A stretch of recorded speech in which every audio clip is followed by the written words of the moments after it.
What's good, everybody? We got your boy Tyrese here. While Kid is not here, I got a guest today, and we got Bobo right here. What's up, everybody? Hey, man, I'm happy to be here. I'm in a championship mood, man. I have been for a week now. How you doing, man? I'm doing good, man. So let's get into it. Since it's been a week since the Lakers won the championship, how does it feel for you? Man, it was great. The last time they won, well, no, the second to last time they won was in Orlando.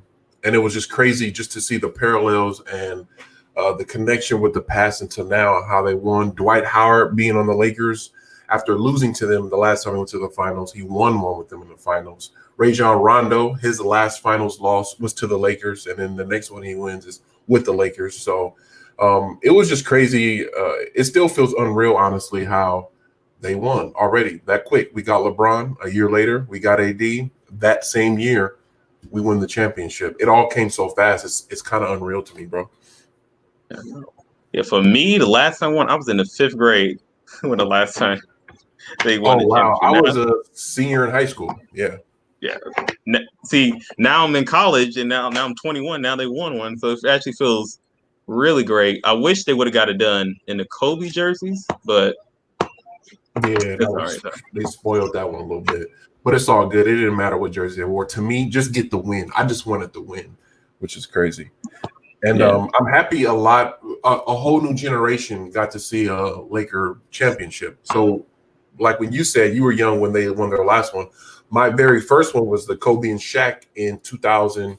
And I think I was 8 years old. I was 7 or 8. So that was my first experience. And it's crazy now, like my god brother and little cousins, they're young and they get their first experience around that same age. So the Lakers take care of their generations, man. My dad got taken care of with Magic Johnson and all them, Kareem. Then I got Shaq and Kobe and Kobe and Powell. And then now the new generation gets LeBron and AD. It's the circle of life. I know. It always happens. Lakers start the decade off again with another championship. Yep. The last 3 decades. Crazy. Insane. Crazy. People hate him. I've gotten 6 championships. Yeah, 6 championships in my lifetime I got to watch. Crazy. Yeah, I only got 3. Yeah, 3 for me. Yeah, 6 for you. Wow. 6 for you. That's crazy. So if we look back during the beginning of the season, like, did you ever think like this team, like we actually had a chance? Absolutely. When you put together LeBron and AD as the foundation, 2 top 5 players in the NBA, to me personally, in my opinion, everything else from there is just building a culture and a foundation of defense. And so let's just go back to free agency. So when they traded for AD, they got him, and pretty much all you had on the roster that wasn't expendable was LeBron and AD. So from there, I wasn't sure how they were going to build the roster. Obviously, they were waiting for Kawhi Leonard.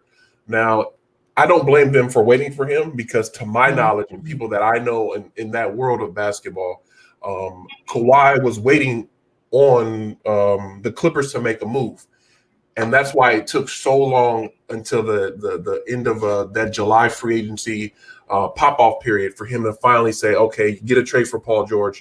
We'll move there. But if that didn't happen, he was going to be a Laker. So we would have had LeBron, AD, and Kawhi, which would have been insane. I think that would have been worse than the Golden State era because the defensive ability of AD and Kawhi would have just been ridiculous. But didn't turn out that way. He finally got the answer he wanted, and he went to the Clippers. So after that, we immediately shift to who can we get on this team to go into the season. And to me, I think they did an excellent job of mixing veterans with young players, with people to buy in to play their roles, and it worked out. Unfortunately, Boogie Cousins got hurt. I was really excited about DeMarcus Cousins being on this team, but he got hurt early, and I wanted to see him in AD again, and I believe we'll see that again in the offseason, which we'll talk about later. Yeah, I actually wanted to see Boogie again. But Dwight, we got Dwight. Dwight really proved himself this season and proved that he can actually still contribute. Since the media, like what they did with Melo, they try to bring Dwight down since he's been on 8 teams in the last 4 or 5 years or something. Yep. He was I think the biggest key with this team and with our role players is the buy-in. Everybody bought into their roles. That was the story of Dwight, like you said. Over the last few years, he wasn't doing that great on any team. He was a bad locker room guy. People didn't want him on their teams. But like him, Rondo, even Danny Green, who I didn't like all season, but everybody bought into their roles to say LeBron is 1A, AD is 1B. That switches every other night, 1A, 1B for those two. But everybody else, you got to fill in your roles. And I feel like that's why this team was so successful. I think so because you had guys like Jared Dudley, even though he didn't really play that much through the season, but he was a player that actually brought everybody together, brought Kuzma together, talking in his ear. He brought talking to LeBron, talking to AD. So he actually was like a glue piece. And we had like a lot of guys like that actually kept the group tight together through like the whole season, through the break and the bubble.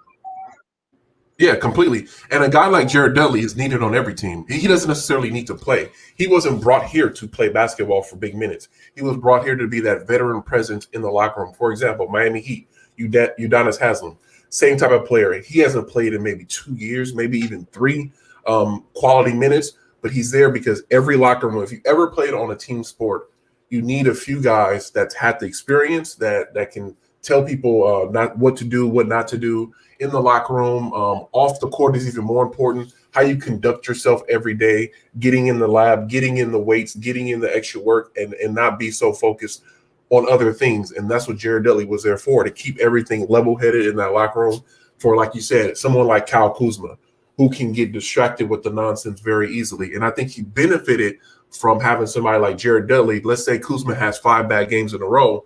What if he's not that close with LeBron to go to and say, hey, Bron, what's going on? You have somebody like Jared Dudley who can tell him, who has that experience, to say, hey, this is what you need to do. Don't get too low. Don't get too high. Just being a level-headed veteran, which is really important. Mm-hmm.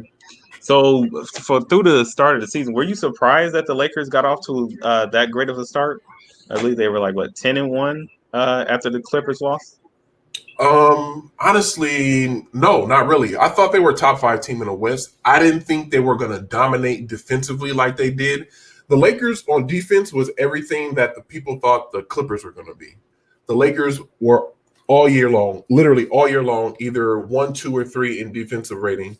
I got the privilege actually of going to maybe 10 to 15 Laker games this year, and watching them in person. And just seeing like, man, these guys don't play at all. Avery Bradley, who we dearly missed in the playoffs, he was the big key to that. He set the tone defensively from the point guard position, and then you have somebody like Anthony Davis in the back anchoring the defense. And as the season went on, they got even better and better and better. They reminded me of the Golden State Warriors of the last few years. People only know them for offense and three-pointers or whatever. But the reason why they could do that is because on the other end, they were so locked in where they can go on a 35-0 run, and now you're down by 20. Yeah. That's what the Lakers did a lot this year. They were going on those big runs to separate themselves all year. Yeah, this year I only went to one game when they came up here to the Bay Area. That's on like in February before like the shutdown or whatever stuff. So that's the only game that I saw. So do you believe that Frank Vogel obviously showed up to be like a great decision to be the coach this year? Yeah. When they signed him, I thought he was okay. I wasn't like over the hills with him. He was another option. They wanted Ty Lue first. He didn't want to sign for what they wanted to give him. So I think Frank Vogel was a good second option. Defensively, I knew he was a defensive coach, but now I really understand, like, the dude is serious, man. He makes adjustments. The one thing you don't want with a coach is somebody that's so stubborn in their ways that they won't change no matter how it's affecting the game. For example, if he's bought in all on Danny Green, but Danny Green goes 0 for 25 and he leaves him out there anyway, that's not a coach you want really to be coaching your team. Frank Vogel makes adjustments to how things go. He'll try it his way one game, let's say in the playoffs, but then he'll switch things up. And we've seen that all playoffs, how he was willing to adjust and listen and switch things around. And that's a big thing that you want in a coach. Yeah, true. I mean, the one thing that he actually, stuck with Rondo the whole season. Even though during the regular season, we all like, why is he playing Rondo so much? He stuck with it. It actually showed up to be right. He believed in Rondo, and Rondo believed in him. And Rondo actually showed us that he could still dominate in the playoffs. Oh yeah, I was destroying Rondo all year. I was tired of it. I was like, this dude is done. This playoff Rondo, I can't. If he's not doing it now, how is he going to do it in the playoffs? And that's honestly, that's 90% of the time how it is with players. But Rondo had that finger injury, and then he came back to the bubble and surprised us all, blew me out the water. I couldn't have been more happier with how Rondo was in the playoffs, man. The dude showed up for real. Well, I know you heard this rumor.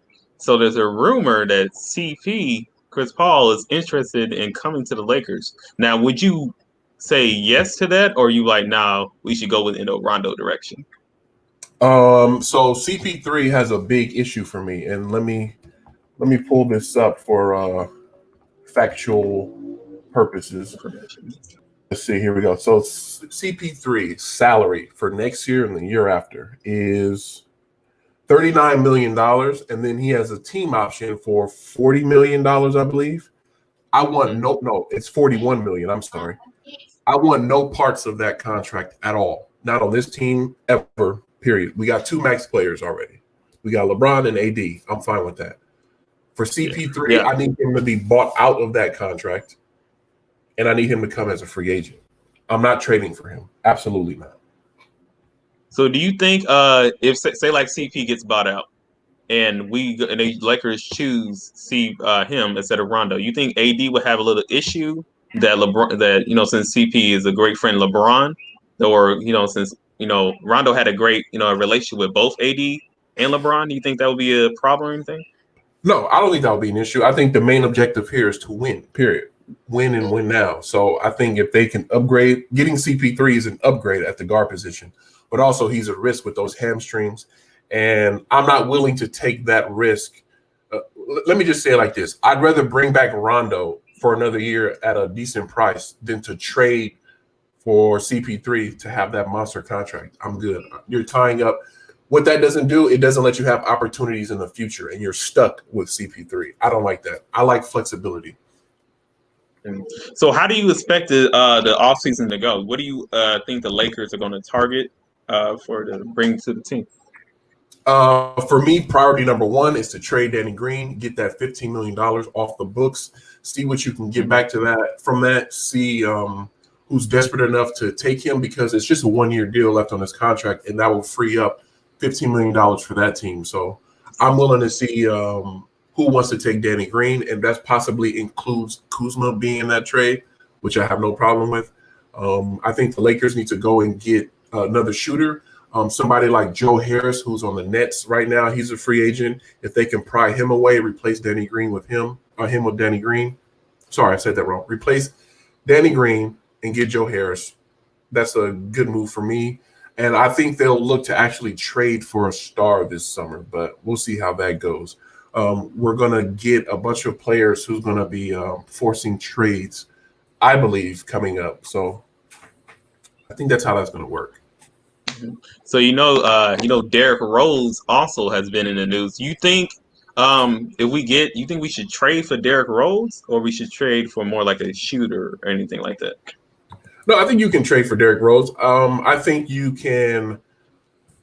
Let me see. For Derrick Rose, he's a great guard to come either off the bench, or he can probably start. It matters what we do with Avery Bradley. I would like to keep Avery Bradley, though. So Derrick Rose being a guard off your bench is perfect to me. That would be in the Kyle Kuzma range of trade scenarios, which I have no problem with at all. Derrick Rose would be at a good price. He still has something left in the tank. And he had a great year last year, honestly. They tried to get him last year. Mm-hmm. Sure. So, well, also, do you think we have to overspend to try to keep some of our players back? Because, the Warriors are actually trying to look into Dwight Howard and try to bring him in for them things. You think we're going to be in a bidding war for any of our players? I think KCP is likely to be the one that we would have to overspend for, which I will let him go at that point. But I think he's a great role player, and I think KCP is going to take a team-friendly deal to stay. Someone like Dwight Howard, I wouldn't think twice about of overspending for at all. He had a great year with us. But to me, you can replace that production with maybe not defensively, but Boogie Cousins is someone that I think they're going to try to bring back. JaVale McGee, I see being gone. And then who else do we have here? KCP. That's pretty much all of our major free agents, quote unquote, for us. Yeah. So I wouldn't overstay. I'll only take back team friendly deals, honestly. So would you? So if we bring Boogie back, are you going to try to get rid of JaVale then, or what are you trying to do? Try to keep all three big men? I will replace either JaVale or first option is replacing JaVale with Boogie, and then try to keep Dwight. But if we can't keep either of them, I want Boogie on this team. I'll replace either one of them with Boogie personally. Either one. JaVale will be the first to go. Yeah, for first goal, I would replace JaVale to me too, because obviously in the playoffs he didn't.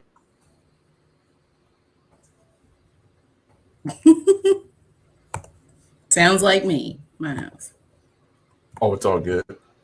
I know. That's what I'm like. Sheboyzy is going to be able to join us for a few minutes. Oh shoot! I already had a headache. Well, it's good for a little opposition, Here he is. Everybody, welcome. Somebody that doesn't like the Lakers more than me, and he's going to give his opinions, and they're always strong. Welcome. Oh no! One and only, Mr. Sheboyzy. Oh my God! Here we go. Hello, Sheboyzy. How are you? Hello, Ashley. Thank you for having me here. Of course. I've kind of entered the lion's den, but it's fine. It's fine. It's fine. You could. Okay. First off, I want to say congrats to you both on winning the NBA championship. But you already know what it is. Freak your team all day, 24/7. That's what it is, man. So, question, Sheboyzy, what do you think that kind of propelled the Lakers to this position where they did win the championship? What do you think helped them get to this point? I think that the Lakers, we already knew that LeBron and AD were going to be okay. The biggest question was how are they going to fill in when their bench or their third star doesn't perform?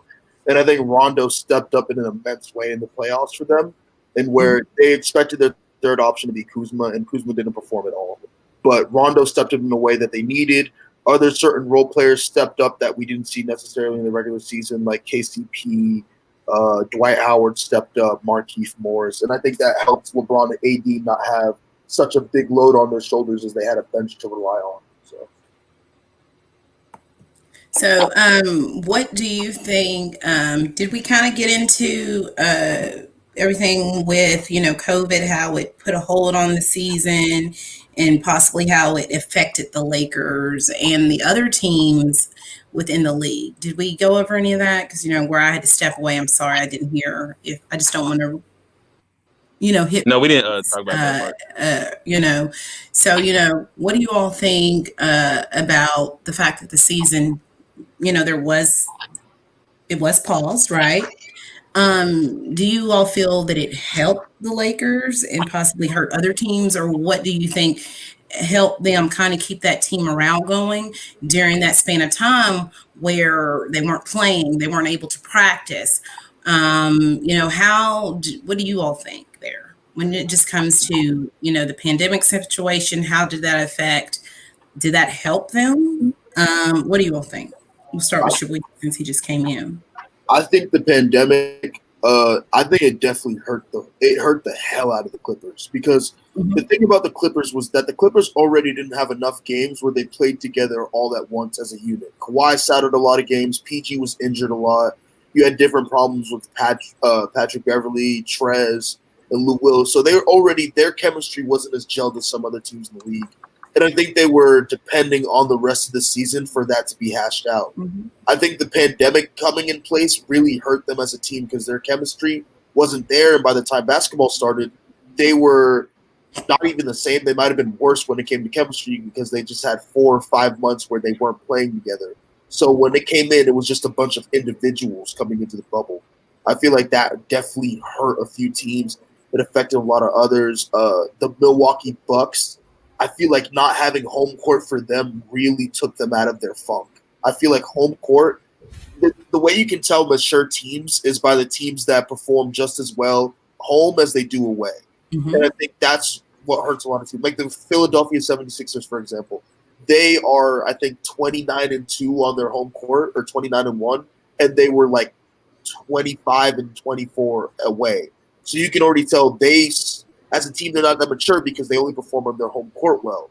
And for certain teams that didn't have the home court advantage that they were looking for, they were going to suffer. And we saw that with Milwaukee. We saw that with Philly. Even though they didn't have Ben Simmons, they still didn't have a chance of winning at all. And for a team like the Lakers, who already has two vets on, well, they have multiple vets. They have two superstars. I don't think it affected them as much because they had some of the best chemistry in the league already going forward. And for teams like Miami and Boston, they had a lot of chemistry too, same with Denver. So I feel like there were certain teams that the bubble affected way more negatively than the others. Okay. Bobo, what do you think? So there's a lot to unpack there, but I'll say this. Let's say the pandemic issue. So I think it actually hurt the Lakers. You could say when it started, because right before the pandemic thing hit, the Lakers were actually on a roll. That weekend, they defeated the Clippers, the Bucks, and the Philly, and I think another team before they lost to the Nets, and then the pandemic thing hit. So I think we were on the way to try and pass up Milwaukee for the best record in the league. I believe we were 2 games or 3 games behind them then.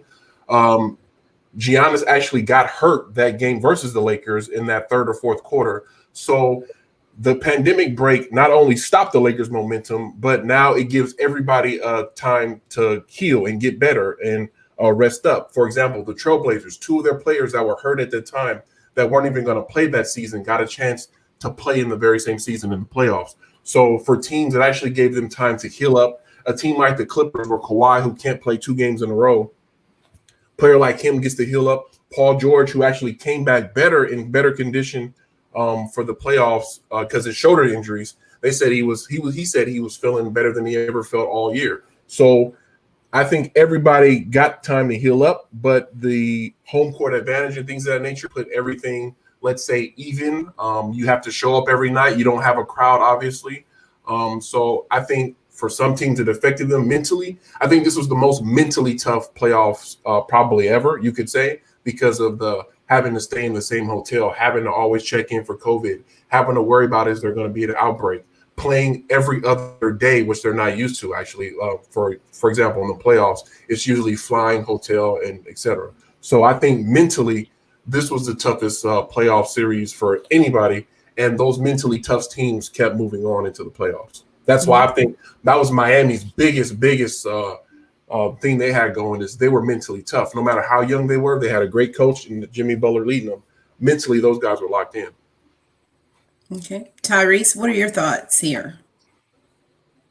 Like pretty much Bobo pretty much talked about everything, but yeah, obviously the Lakers before the shutdown, where it came like the hottest weekend, we beat the Bucks and then the Clippers and have all the momentum. So obviously it was tough for everybody because after that the stop and play was like 3 months or 3 or 2 months or anything like that. So obviously momentum wise it was kind of tough on the Lakers, but the reason why the Lakers were so successful is because of our leadership. Unlike other teams, the Lakers actually have 3 leaders. We have Bron, we have AD, and we have Rondo. So they were able to keep the team together during the shutdown. And even though they weren't supposed to do some practices, they were still practicing. Everybody was keeping their body in shape. Everybody was talking to each other.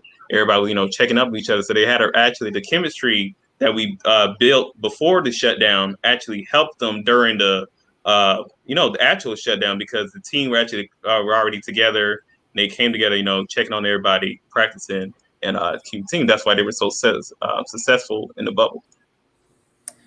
Okay.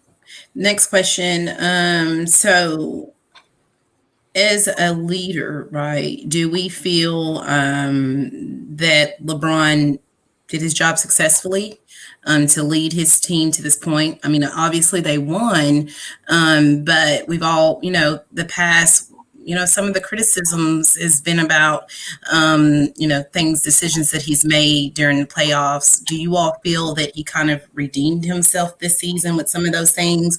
Or do you feel that he still has work to be considered that great leader? Because there's always, everybody wants to compare him to, Kobe, Michael Jordan. What do we feel? Do we feel that now he's at this point, he's won at Cleveland, he's won at Miami, now he's won at the Lakers? Do we feel that a lot of the naysay when people say, well, he's not as good as this, do we feel that some of these things now can be silenced, or does he still have things to prove?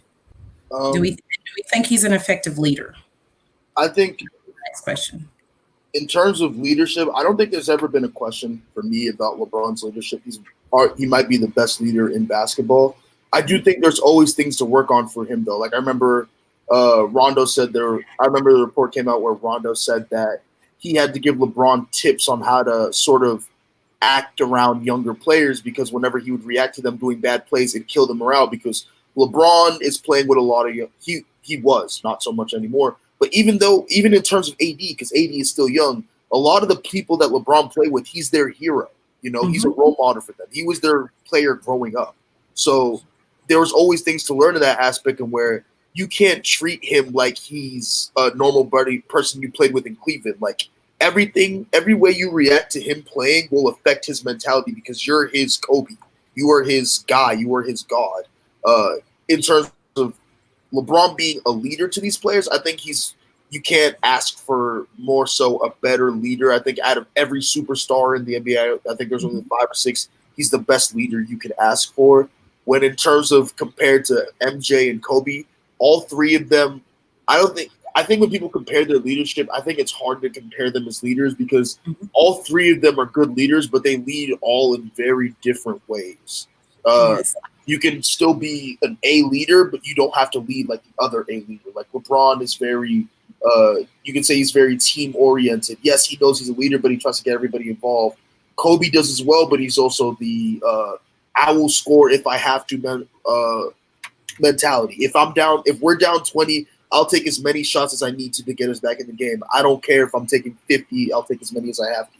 It's all very different mentalities when it comes to leading a team. I don't think LeBron had anything to prove as a leader, in my opinion. So. Thank you for that. Bobo, your thoughts? I think the term leader gets thrown around way too much in the NBA. A lot of guys aren't leaders because that's honestly the hardest thing to do in the NBA. I'll take LeBron, for example. Back when he started with Cleveland, the very first 7 years, he was not a leader because he was still learning how to be an alpha male on a team. I think it took him going to Miami. I think it took him losing to Dallas, and then that very next year winning, for him to finally say, D Wade actually telling him, hey, this is your team. You need to learn how to lead. This is how you do it. So I think that season, what was that, 2014? I think that's when he learned how to be a leader. And then I think finally, when he went back to Cleveland, I think that's when he became the leader by not only example, but play on the court of true leader. So I think he's always been a leader from that point on. From returning to Cleveland, he became that overall leader. And for like somebody like Kobe, I think he said it took him until I think 2008 when they lost to Boston, how he tried a new way of leadership, but it wasn't working. He was holding guys accountable, but he wasn't showing that tough love. So that summer he talked about when they beat Spain in the Olympics, USA versus Spain, he put his gold medal in Powell's locker.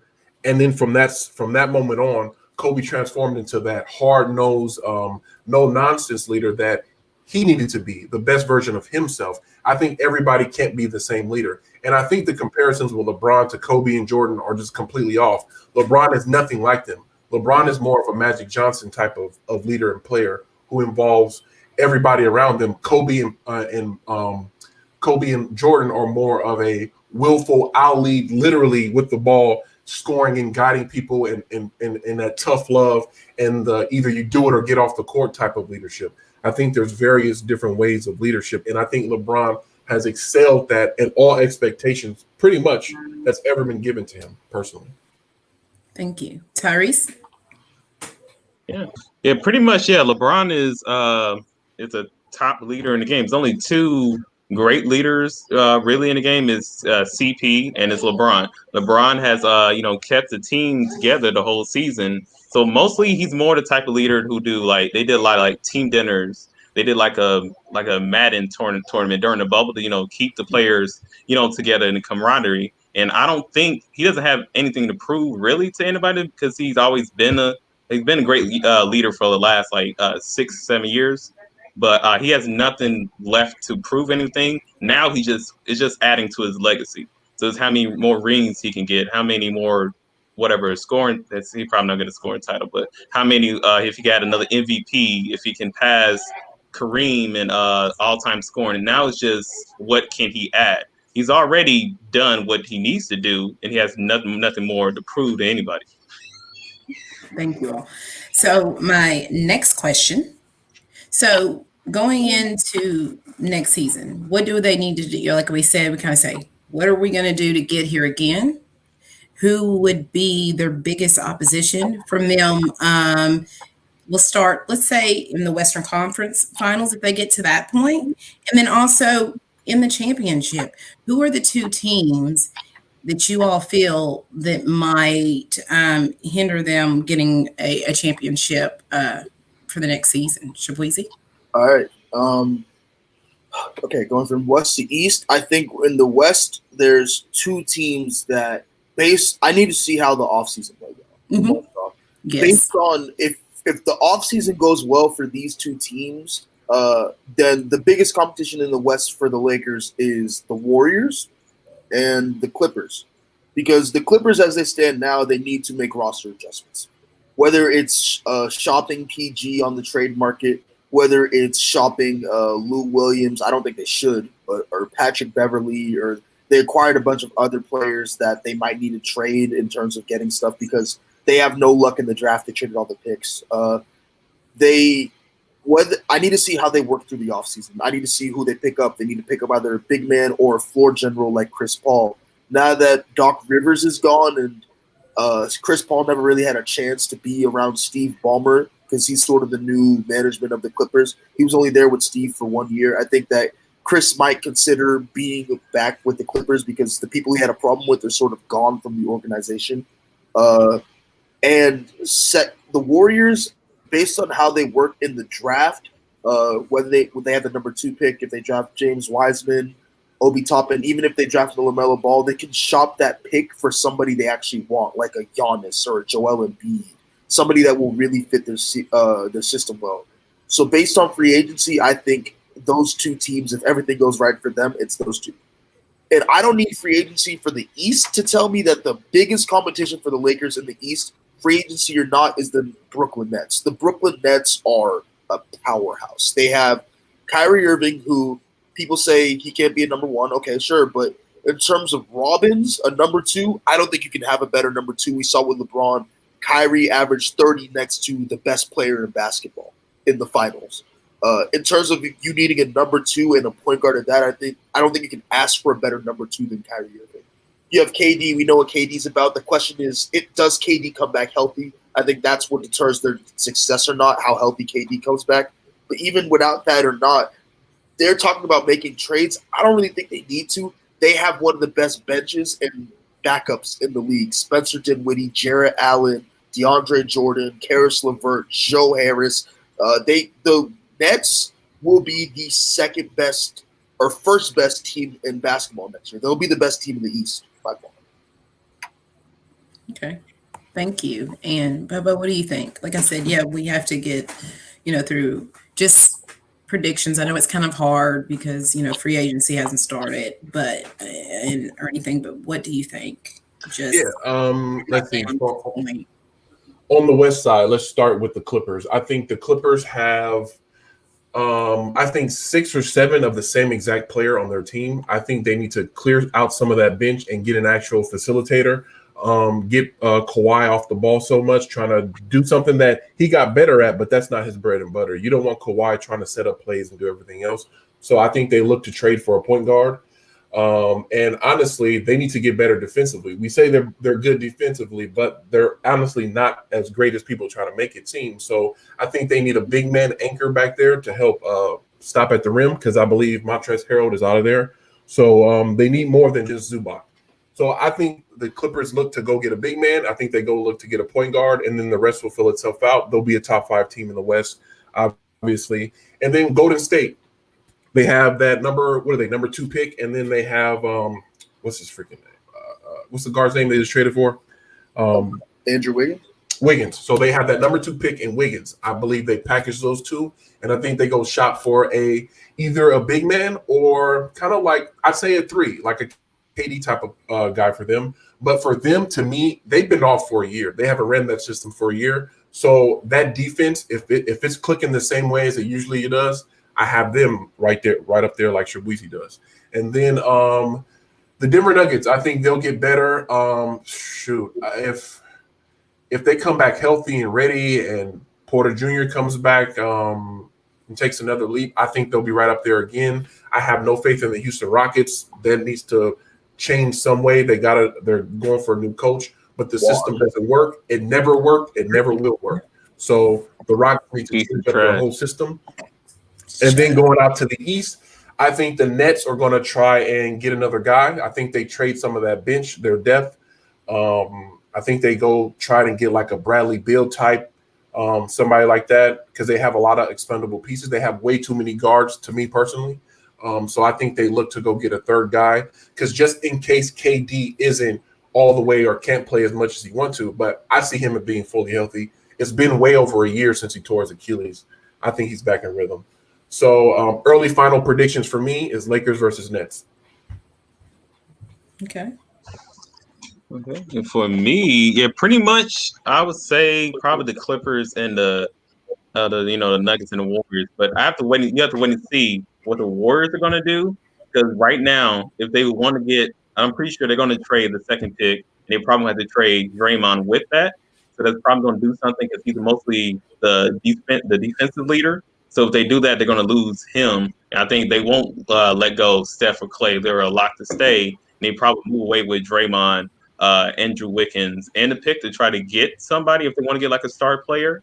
But other than that, pretty much, you have the Nuggets, because obviously the Nuggets are going to improve. Pretty much they showed this playoffs that they are a tough-minded team. They were able to overcome both 2 3-1 deficits, and they show that they are mentally tough, and they are able, and they're probably like a year or maybe a 2 away from really being dangerous, because they were already a problem right now in the West, and they clearly show that their future is probably the brightest out of all the teams in the West here. And they obviously, maybe like in the next 10 years, if they stay together, they might have some championships.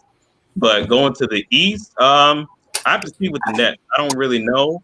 I feel like they're going to be the most drama-filled team in the league, because obviously you got Kyrie. Kyrie is a weird dude. And you see what he did in Boston. He couldn't make that work. You see what he did with Bron. He wanted out of there in Cleveland. So clearly, it all depends on Kyrie, because we don't know what he's going to do. He's pretty much a weird dude. We've seen that he basically said that they don't even need a coach, and I don't know it depends on how his and Durant relationship is really going to be, because I think it's going to be tested throughout the season. We have to see if their team is mentally tough enough to actually move to there, because obviously they have the most talent, best duo in the East. So if they should, on paper, be able to get to the finals, but I have to see. But right now, I'm going to go with probably the Lakers and potentially the Nets. And Actually, I want to add one more thing. Let me yes. keep it honest here. If Boston goes out and gets a big, I don't know. See, the issue with Boston getting a big is all the ones that won out are in the East, and it's kind of hard to trade East to East teams. That rarely ever happens. So if Boston goes and gets a big man, that's what they're lacking so much. If they had a scoring big man that protects the rim, they'd be dangerous too. But they got to keep those guards together. So if that costs them trading one of the guards, then I wouldn't do it. But they got to get a big man. They need big help immediately. Mm-hmm. And then I would put them, honestly, right up there with the Nets. I'd add to that. I think in terms of the Celtics, I think, like Bobo said, we need a versatile big man that can score, and we need one that's normal size. I don't know what Brad Stevens like. Brad Stevens likes undersized bigs. I'm not a huge fan of them. He loved Al Horford. He likes Daniel Tice. Sometimes he plays Jason Tatum at the 5 just to roll with a small ball on him. He's in love with small ball, and I get that helps our spacing a lot. But at the same time, as we saw up against the Miami Heat, we were able to contain Jimmy Butler. Our problem was that Bam was destroying us. Bam Adebayo looked like Shaq in 2000 out there. we need a presence in the paint. And I also think that we need a scorer off the bench as well. Like, I'm fine with signing Isaiah Thomas back to like a vet's minimum if he has anything left in him. We just need somebody who can get us like 10 points off the bench, because I know that Marcus Smart will be coming back off the bench since Gordon Hayward's going to be back in the starting lineup. So if we have Marcus Smart and Isaiah Thomas running the bench, that would be great. But I do agree that our biggest problem as it stands right now is that we don't have a post or interior presence. I'm going to read Jody. Hi, Jody, by the way. Thank you for stopping by. I want to read Jody's comment here. It says, barring any injuries, as we stand today, Golden State Warriors will be the number 1 seed in the West next year. Lakers need to make great signings this year to top Golden State Warriors. You want me to respond to that there? You all agree? Because go ahead. You go ahead, Bobo. I have to stay put on stat.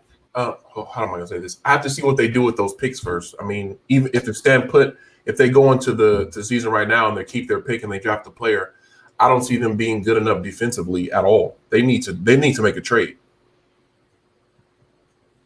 Anybody else have anything? Go ahead, Shwayze. Sorry. I think with the Warriors, I always say this in terms of no matter any way you put it, Steph and Clay may not be the best talent-wise, but they are potentially the most dangerous duo in the NBA because they complement each other so well. They play extremely well. When one of them doesn't have it, the other usually does. Clay is able to make up for Steph's lack of defensive ability. They are dangerous. And as we see, even if they don't trade Andrew Wiggins, they could potentially make him another Andrew Barnes that's younger and more athletic. And as we saw in 2015, Andrew Barnes was perfect for their lineup. He filled all the things that they needed from the 3 spot. So you mean Harrison Barnes? Yes, Harrison Barnes. But also, like Bobo said, I do need to see what they do in the offseason because I think that we've already heard rumblings of it. The Warriors' number 1 jackpot that they're trying to go for is Giannis. They are going for Giannis. That's what we've been hearing for the last 2 years. Steph has already built a relationship with Giannis outside of basketball. The number 1 thing is that they want to go for Giannis, and if they can't go for Giannis, the next best thing is Joel Embiid. So if they make any big trades like that and where they trade the 2 pick, because I don't believe they're going to keep their 2 pick. I think they might draft James Wiseman. That's the only one I see them keeping, but I think they're going to trade that for a big package. So if they do make big trades like that and where they get that big man that they want, I think they will be the best team in basketball. Steph and Giannis will be the best duo in basketball, in my opinion. That's Shaq and Kobe. They complement each other's games so much. That's why I said if they do make that big trade, it's going to be scary for the rest of the league. Okay. For me, go ahead. No, you go ahead because if you go ahead, whoever, go ahead. Yeah. Pretty much, yeah. Like everybody, you got to see what they're gonna do. But what it all comes down to is the Warriors are not constructed currently to handle AD. If you look at it, is Draymond really going to stop AD? You see what he did to Bam this year. I don't think right now they have to obviously get more defensive bigs. The guard play, the Steph and Clay are the best guards in the league. So obviously that would be a challenge with the Lakers. But we already had experience in the thing, shutting out with like duo guards. We had guarded Dame and CJ, Harden and Russ. So we already. Even though it's going to be a lot more tougher, we already see like a model of what to do against guards. It mostly comes down to, are the Warriors going to be able to stop AD? And I don't think they're going to be able to, currently constructed. All right, Bobo. I'll say this about the Warriors. So let's take out the last 2 years. When they had KD, that was just an absolutely unstoppable team. That is a dot in the big world of, let's say a grain of sand on the beach. That team won't be replicated. We got to put that over there to the side. Let's go back. The Warriors are now back to where they were when they won their first championship. That was 2015, 14, and that era right there, that era of the Warriors. What made them so great wasn't just their offense and shooting. Their defense was just as good as their offense. The reason they're able to go on these huge runs versus people, not only they're making threes, is they're stopping you on the other end. So can they replicate that team this coming up year when they had Iguodala, Sean Livingston, they had Draymond in his prime. He's no longer that same player. They had a whole defensive buy-in on that team. That system was excellent defensively. Rotations, like the Lakers this year on defense in that third quarter, they showed it in the game 6 of the NBA Finals. They just shut you down completely. Then they'll let off 10 threes in a row. The game is over. So the key is for the Warriors, can they add those pieces back defensively to make them that? And if they do, then absolutely, they're going to be number 1, 2 in the West. Then we'll see how the playoffs go. But they have to get that defensive intensity back. That's not easy to do. The scoring is always going to be there, but can they shut you down on the other end? Just like the Rockets. The scoring is there, but they can't guard anybody like they should be able to. So that's where I am with the Warriors. I agree with that in terms of you have to look at their 2015 and 2016 and look at who was on that roster. They still have Clay. Clay is still a great defender, but at the same time, Draymond is, for lack of a better term, Draymond is washed. And they don't have Iggy anymore. And Iggy in 2015 and 2016 was great defensively. And Harrison Barnes was a solid defender. And you have to look at who they have now. On the defensive end, the way they were able to play AD in 2018 was, one, AD didn't have much help. He had Rondo and Drew Holiday, but they weren't much against the Warriors. And two, their small ball lineup works so well because Draymond was a force that is able to defend the post and the perimeter, and Draymond is not the same player as he once was. So I do agree that they do need a big man because their defensive identity is not the same as it once was. Mm-hmm. All right, so if we look at Jody's comment, so Jody said people forgot about their shooting capability. They will remind us, though, they can go down 20 in the fourth and blow y'all out by 20 by the end of the quarter. They're insane. So what y'all think about that? I mean, that just goes back to what I just said. Their scoring is not an issue. They're going to score. It's if they have that same defensive magic that they had back then. And if they do, then there we go. They're back in the game. But what I'm saying is they need to rebuild that roster defensively to what they had it back then. Like people, again, it wasn't about the offense for Golden State. They got their offense through wide open, fast break threes most of the time, or layups at the basket. They got as many layups as threes. That's what made the Golden State Warriors just an absolute machine. So get that defense back, then yeah, you're in business. In terms of Draymond, to his comment about Draymond is what I consider a glue guy. Draymond looks bad when he doesn't have stars around him because he's the glue guy. When he has other stars that complements his game, he also complements their game immensely. He does a lot of the dirty work for Golden State. But at the exact same time, Draymond in 2016 and Draymond in 2020 is not the same player. Draymond has lost his step in terms of athleticism and where he's not able to move around the court as quickly as he was before. So his defensive identity and where he's able to switch from 1 to 5 seamlessly. He's able to defend at the top of the key, but then he's able also to run down to the low post to get the big man when he's left open. It's not the same Draymond. You can say he's not washed, but Draymond is not as good as Defensive Player of the Year Draymond as he once was. Okay. And people believe that Draymond will be able to guard Anthony Davis, but if you look at the numbers with the matchup, Anthony Davis has averaged basically 27 points and 12 rebounds against Draymond. And obviously, like we said, Draymond is not the same player anymore. And you clearly saw this season, Draymond got exposed. Pretty much he wasn't able to really keep the young guys really together or anything. And that's what many times he pretty much sat out the rest of the season. And I don't think the Warriors, it's going to take time to get back to what they were before. And going back to that playoff series, AD dominated the Warriors. He averaged 30 in that playoff series. They just didn't have enough. They got swept. So now you put a better AD who couldn't, when they would double him, the AD wasn't good at passing out the double team. He struggled with that the first half of this year, and he got better as the season went on. And then in the playoffs, he was great at it. But back then, he obviously didn't have the same team. He obviously didn't have LeBron, and he obviously didn't have the same defense that they have now. So the Warriors will be top 5, but to win the championship next year, I'm not gonna just say they're gonna be championship. They gotta come and play the season, man. But they're a top 5 West team easily. Yeah, nobody's taking that away. I do think that's where I say the offseason matters for the Warriors because as we look, when they won their championship, they had players they don't have now. Not even just KD. They don't have Sean Livingston off the bench. He was good off the bench for them. They don't have 2016 Iggy. They don't have Harrison Barnes anymore. They don't have Bogut.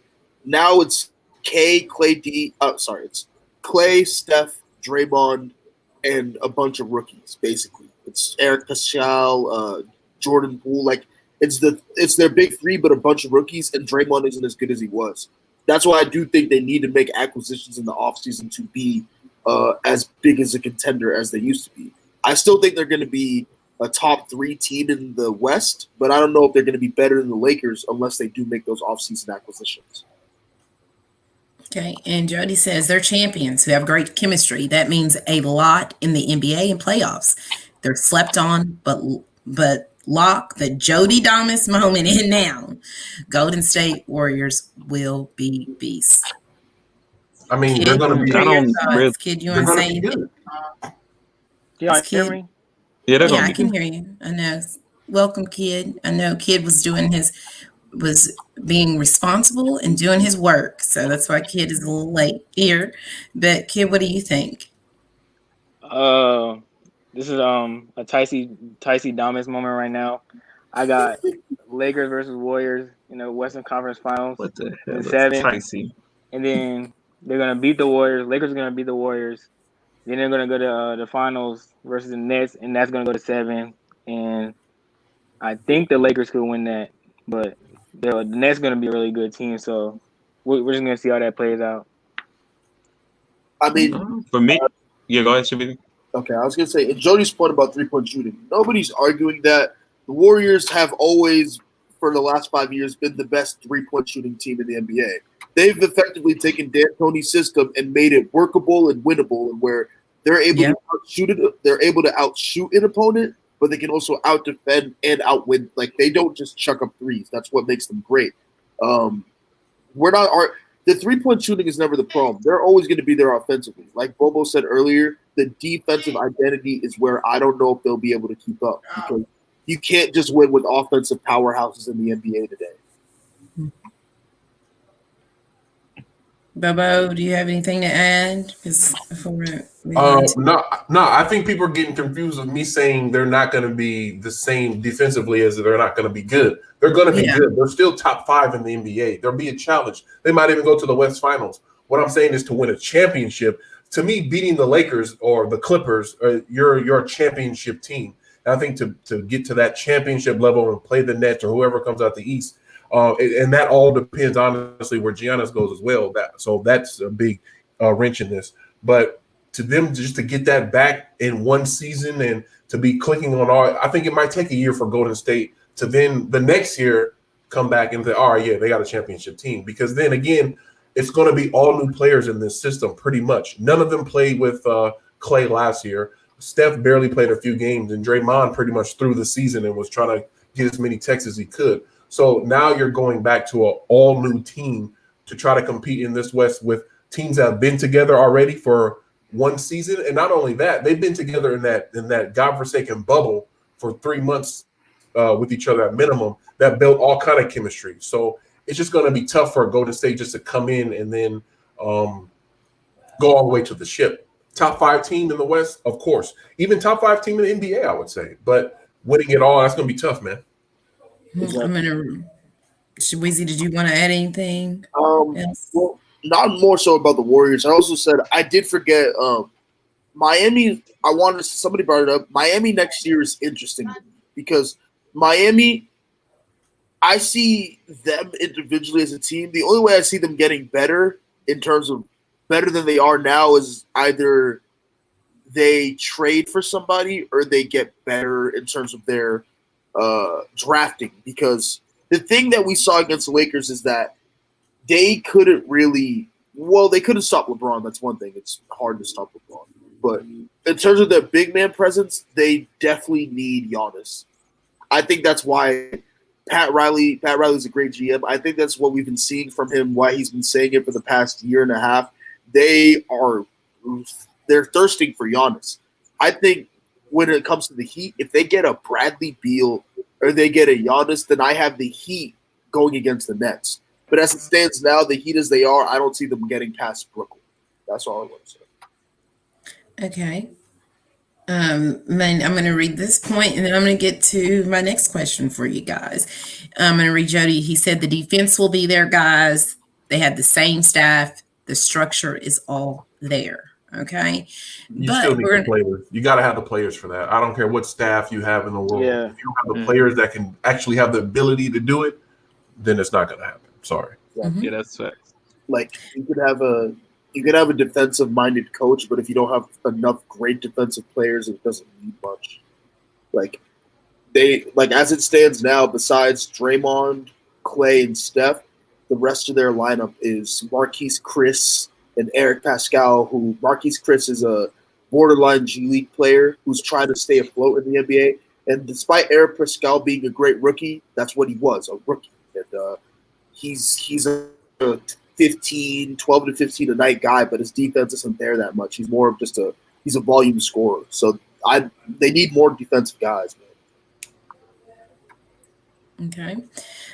So the next question I had, who do we think next season, right?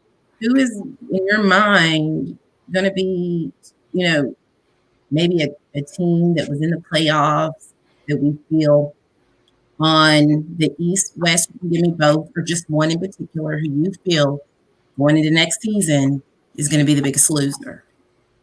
Who is not, just they've been there, they've been in that conversation, right? They've been there in the playoffs, but just things aren't working out for this team. And how long is it going to take this team to get their stuff together? And what do they need to do to fix those issues? I'm sorry, Ashley, but Houston is done. Houston's done. I'm sorry, but I was talking with my friends at school, and I called it either Dan Tony's gone or Daryl Morey's gone, and subsequently they got rid of both of them. So now they don't have somebody in charge of their front office, and they don't have a head coach anymore. And as we've heard for the last few weeks, Westbrook is not most likely, but Westbrook has a big possibility of getting traded. Mm-hmm. So it might be going all the way back to 2015, 2016, when it was just Harden and role players. So I think Houston's done. I think they don't, and I wouldn't think they're done just because of the team they are. They're done because they have the mentality of being done. They're basically blowing everything up right now. They are admitting defeat through the moves that they're making in their franchise. Trading Westbrook and getting rid of their coach and their GM is admitting defeat in that there needs to be major changes. I don't think they're going to be in the same position next year and where they're considered one of the top teams in the NBA. And on the East, I think it's the Pacers. The Pacers already said the Pacers have never been a great playoff contender. They've always been a playoff lock because they play on the East, but that's it. They're a first or second round exit every year. And they're getting rid of Oladipo and Miles Turner as it stands, so I think they're done in the playoffs. So, Kid, what do you think, guys? Kid, and then we'll go to Bobo. I was about to say the Pacers as well, because they really did have a good season, but then Shabuzi said they're about to trade Oladipo, and it looks like their roster is kind of going to get blown up too. But I think Sabonis is going to become a big enough player to at least keep them higher up in the Eastern standings. And then on other team like the Sixers, the Sixers are so disappointing. For me at least, they have all that talent on paper. They're a good team. They got Thibault, Embiid, Ben Simmons. But it's just, I don't know what it is about them. I don't know if it's the coach or Embiid don't really have that mentality to dominate. But for me, it's the Sixers mostly. Yeah. Okay. Bobo, what do you think? So my answer isn't the Rockets, but to piggyback off of what you said, the Rockets are screwed mostly because the system they set up, the salaries on their books, and the GM that they had that was pushing all this are now gone. So now you're stuck with a team with a philosophy of a coach that's no longer there. So they're just in hell, honestly, to me. So they were already out of it for me. I wasn't thinking about them. But my answer, I kind of have a weird answer. I'm going to say the Toronto Raptors because I think it's the Raptors because they have one direction to go, either way up or way down. And they're my number one destination for Giannis coming up. I think he's going to go to the Raptors as a number one choice. So it's either all in for them or all not, because after that season, if they don't get him, I think you're stuck with Kyle Lowry, who is going to be cooked in a few years. And I just don't see them being that powerhouse. They're going to turn back into the Raptors that they were with DeMar DeRozan, to me personally. They'll be a good team, but they'll never make it past that stage again. But I got them getting Giannis in the offseason. So it's either they're going big or they're done. Okay. Tyrese. So since Avery like that, I'm going to have to go with Portland. Because realistically, it's been – hold on, kid. It's been how many years that Dame and CJ have not been able to get it done? How many years are we going to keep on going? So we're going to run the same backcourt. They added Whiteside. They have Nurkic. How many times are we going to keep the same? Are they going to keep the same team and just run it back over and over again? But you see that I don't really think that Dame and CJ like matchup is really working that much, because they're not really getting nowhere really. So they might have to break that up. But obviously that's just a potential. Just you keep your eye on that. But yeah, I think they can make like a few changes, and then they can still be like one of the best teams in the West. But I don't know. I don't think they're done though. No, I don't think they're done. It's just something you can potentially look at. Because much longer are you going to keep Dame and CJ together? I see what you're saying. Yeah. Like how long is like for example, how long is Russ and Harden going to keep together? You can't just keep the same duo together if it's not getting the results. So I don't know. They might have to move away from CJ and try to find somebody else. But I think it's going to take some time to really see what they really want to do. Yeah. Honestly, never mind. Go ahead. Oh, I'm sorry. I was going to say, honestly, I agree in terms of, I think Portland needs another superstar. They need a borderline superstar, because I don't think if they don't get one, Dame is not going to win a championship in Portland, bro. Yeah. I think, and I like Dame as a player a lot. I think Dame either needs to get, like, you can recruit Carmelo, but he's not going to help you get past the Warriors and the Lakers. Like, you need another big name. Like, Dame is the type of player where he needs another big name to compete. You cannot have CJ as your number two. Like, I don't think that's. I think they need to either get somebody like, I don't know if they need to be huge, like a top 5 player, but top 10, top 12, yeah. Or he needs to get out of Portland. And I definitely agree with the Philly pick. Philly's done, bro. Philly is. They need to blow up Ben and Embiid. They don't work. Yes. As we saw with the regular season, they play together. They play better when the other isn't on the floor. Ben Simmons had some of the best games of his life when Embiid was injured. Same with Embiid playing well when Ben is injured. Like, they both are the type of players where they need a floor general that can space the floor. Yes, Ben's a floor general, but he can't space shit. He's useless in the half court. He can't, not just him being able to shoot 3-pointers, he can't shoot anything. And he doesn't have a post game. The way he scores is based off of transition scoring in the fast break or getting floater layups. Like, he doesn't have any sort of post game. He doesn't have any sort of jump shot. He doesn't have a mid range. He doesn't have any footwork in the post. He doesn't have any 3-point jump shot. He doesn't space the floor at all. And that's not the type of player that Embiid needs. So I think Doc Rivers is like putting a Band-Aid on a stab wound. It's not going to help them at all. The Philly, they're done in terms of, and when you see the teams that they're playing, it doesn't really matter who Boston has in its lineup. Boston has something mentally there with Philly. They always beat Philly mentally. Because as we saw in 2018, we were a way inferior talented team to them.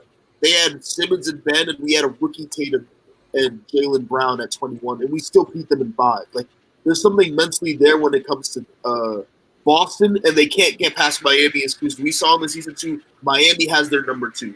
Philly's done, bro. They're always overrated every year because people like Ben and Embiid individually, but they don't acknowledge that just because you like them individually doesn't mean that they're as good together.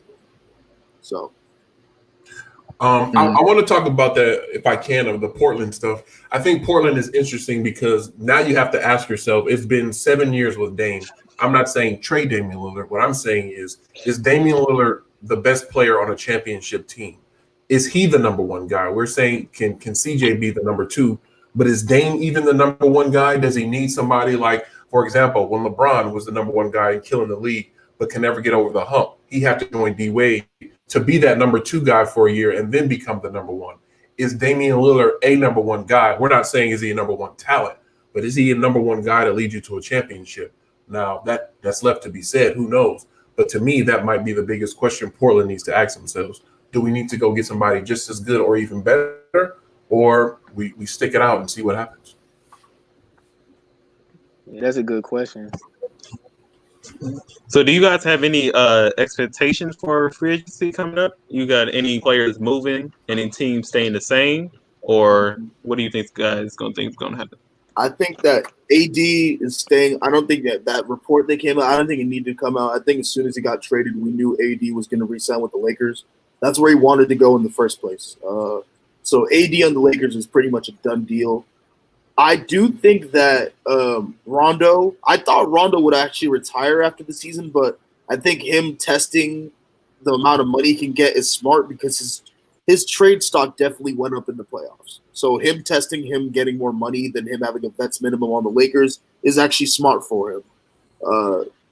Other players in general, I need to remember the other free agents to remember where they are. So it says Gordon Hayward has a player option. Oh, yeah. That nigga stayed. DeRozan has a player option. Jeremy Grant has a player option. Fred VanVleet is a free agent. Gallinari is a free agent, and another one, Joe Harris, Bodan Bogdanovic, that's in Montrezl Harrell. I see the biggest movement this offseason being trades. I look out for somebody like Devin Booker to be traded.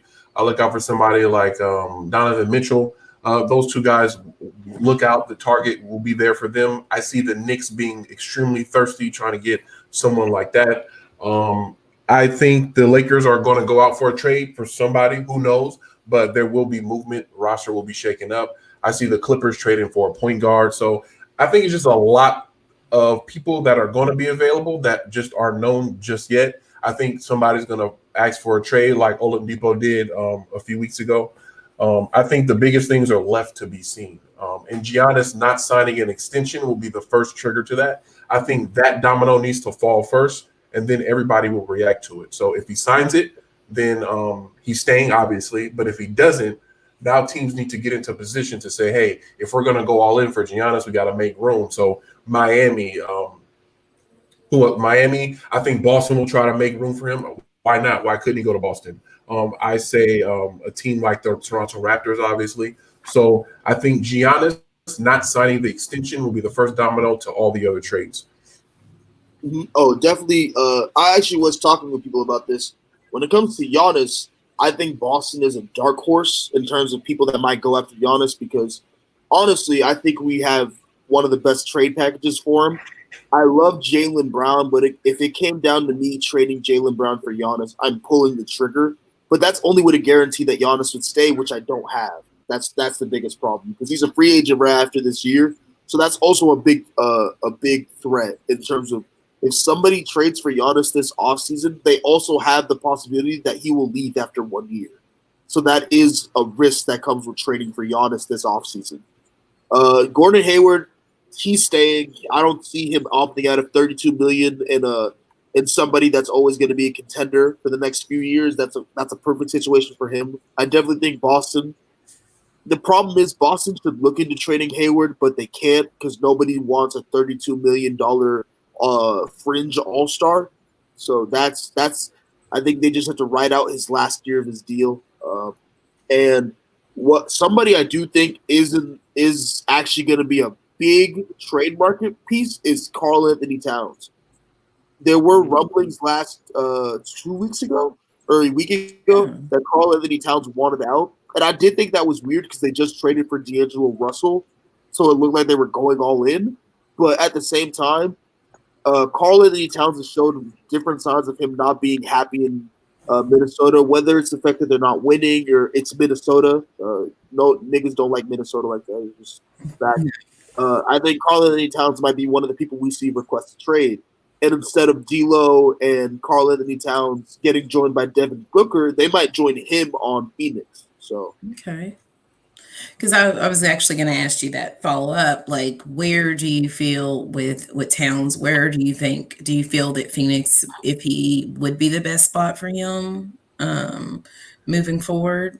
Just, I think that honestly, I think the best spot for Karl-Anthony Towns would honestly be.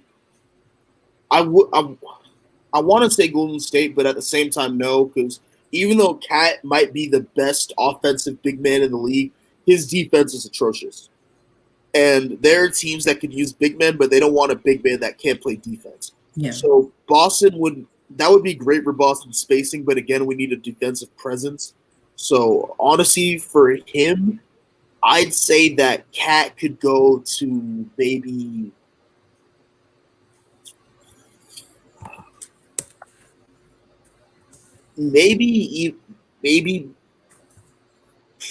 Toronto, possibly. I was about to say that. Toronto, possibly, or hey, these niggas don't like playing defense anyway, so you can send them to Houston. Houston loves not playing defense, so Actually, that would be perfect for them. Maddie. Yes. So, Bobo, what do you think about Karl-Anthony Towns? Where do you think that if he does leave Minnesota, what team is the perfect fit for him? What do you think? Man, that's kind of a tough one because I don't even see him. I don't see them being traded at all personally. But and the weird thing is, the place that I can see him going would have to trade a player that they already had for him, and that's Golden State. But other than that, I don't see him being moved. I think they're going with him and D'Lo, and then I think they'll try to trade for their third guy. So with that number one pick, I think they're trading that thing. So we'll see. I do think that third guy they want is D Book. I think that they're gonna, if they do keep Cat, they're gonna try to trade for Devin Booker. That's who they want because Devin, Cat, and D'Angelo are all best friends in real life. Yep. So they're trying to complete the trio. They all want to play with each other. They already said that at one point in their career, they all want to play with each other. So I think that's who they're going to go for if they try to trade that pick. Okay, what do you think? I mean, I think the Timberwolves should keep the team that they have, considering they do have what pick do they have again? First or third? The first. Yeah, considering they have the first, I mean, I think they should keep the team they have and build that core. Because Malik how do you say his name? Malik Beasley. Yeah, he was going off and then he got hurt, right? Mm-hmm. Yeah, so I think they have a good enough team, but I don't know if they're gonna be that good in the West. So if they do trade Cat, he should be going. I think he should go to Phoenix and team up with D Book. But we'll see. Hey, Ibaka. Hey, if Ibaka does leave Toronto, I would love to get Ibaka. The Celtics with Ibaka is great. Ibaka's great. I know he doesn't like getting in the post as much these days. The nigga likes to shoot threes, but Ibaka does have the defensive capabilities there. He was a great shot blocker at one point, and I think with how defensive-minded Brad Stevens is, I think he can bring that back out of him, and he spaces the floor well. Toronto was killing us with Ibaka's threes, man. He hit 4 a game against us. So I think if Ibaka decides to not re-sign this offseason, I'd love for the Celtics to get him. Yeah, that would actually be perfect. Honestly. Go ahead, Bobo. Then I just want to get to Tyree's question for you after that. If you we can go to that. That's fine. It says, you think we keeping cousin Bobo? Seems like that might be the case. Yeah, I think that was the agreement from when they released him. They were keeping him all year, but then when they needed more guys to take with them to the bubble, just extra bodies in general, the J.R. Smith, etc., they needed to release him, and I'm sure he was okay with that. He stayed training at the facility, so I'm pretty sure they got a 1-year minimum thing going for next season, and I love it. I say replace JaVale with him, try to keep Dwight, and then go from there. Okay. So anybody else? And then Mr. Shweezy, since you're here, I Uh-huh. want to actually ask you about Boston. What do you think, or what do you think that your team needs to do to get themselves, in a good position? I mean, how long do you think it'll take them to possibly, you know, again to get, to the finals? Do you see it possibly happening next season? What do you think that Boston needs to do to get to that point? I just want to ask you overall, because like I said, I enjoy you all know so much, and we've been talking about Lakers and a lot of different things, but I kind of want to hear your takes on Boston and what do you feel um, the next moves that they need to make. What has hurt them. Just in general, what are some things that you feel that it's important for Boston moving forward? All right. Honestly, I think the best case scenario for us to make the finals, I think, is in 2 years. I don't think we're making it next year. I think as it stands, there are still moves that need to be made into our roster. In terms of us getting different adjustments, I think Danny Ainge realized that the way we are constructed now cannot get to the finals, let alone win a championship. Uh, because he was reluctant to trade at the trade deadline. We didn't trade at the trade deadline. I was a little upset about that. But I think Danny Ainge, he said he realizes now we need to construct this roster differently. Um, the way that I see it happening, one, Jason Tatum, he's taken leaps and bounds that I didn't see it personally coming into the season how much better he would become as a player. And in the bubble, uh, as a player, we said one of his biggest flaws were coming into the season, his defense and his passing. His defense grew exponentially after training with Pop in the World Cup. Defense went great, and when he came to the bubble, his passing got great. In what is that? 3 months of pandemic. I don't know how it happened, but he was averaging over about 5 to 7 assists in the bubble. Um, I just think his decision making and his ball handling needs to get up a bit. But other than that, he's good. As we signed him to an extension this offseason, we have him locked in for about 4 to 5 more years. And then we can go at him in free agency to re-sign him. I think that, like Bobo and I think Tyree said earlier, Boston's big problem is big men. We need a big man. We need a versatile big man. Al Horford was good for us. The problem with Al Horford is he was getting older and he's undersized. But the things that Al Horford brought to the table is great for Boston. Great. He can shoot. He can space the floor offensively. Extremely defensive minded. We need a great defensive big man because we got exposed against Bam.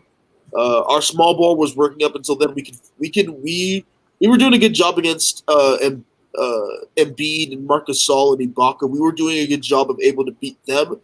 But Bam exposed us because that was a great team and a great big man. We need somebody that's able to score with us and able to flow our offense well, but also defend the paint. That's why Enes Kanter just was done. He can't play defense. And Robert Williams he's raw. He needs potential. He has a lot of potential, but he needs to be molded. I think for us, a big man, a scoring backup is something that we also need to look at. A veteran maybe, because I was thinking that we could honestly re-sign Rondo to come off the bench for us, because that would be great for us in terms of having a veteran on our bench that's already won 2 championships. Rondo loves Boston. He'll come. I think that if there's a team that he'd come back to other than the Lakers, it would be Boston. And also, he would be great for Tatum and Brown's development. And we need to. I don't know how we're going to deal with Hayward. He's probably going to opt in. We have nothing to say, and nobody's going to want to trade for a $32 million a year guy that's not a superstar. So he's going to be a problem to trade. I need to hope Kemba's healthy, because we found out that he was injured throughout the whole bubble with his knee. And if not, then we need to figure out how to shop them. And I honestly said, I think a dark horse trade for the Celtics is shopping for Giannis.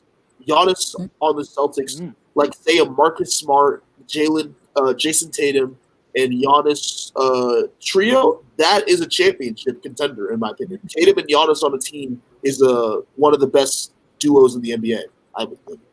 So I think shopping Giannis could be a realistic expectation for the Celtics in the future. But those are just some of the things I think that we can work on, honestly. Okay. I think a player for you guys to try to get that will be available is Lou Williams. Lou Williams? Yeah, Lou Williams off the bench for us would be great because there have been so many times where Tatum, Brown, or Kemba step off the floor, and the only person leading our bench unit is Marcus Smart. And as much as I love Smart, Smart is not a scorer. So we need a straight scorer off the bench for us. And as of now, our bench consists of Marcus Smart, Brad Wanamaker, and rookies. So, what do you think about Montrezl Harrell for Breezy? Like, since he's a free agent, you think you can get him? No, I think we can, but I don't want him.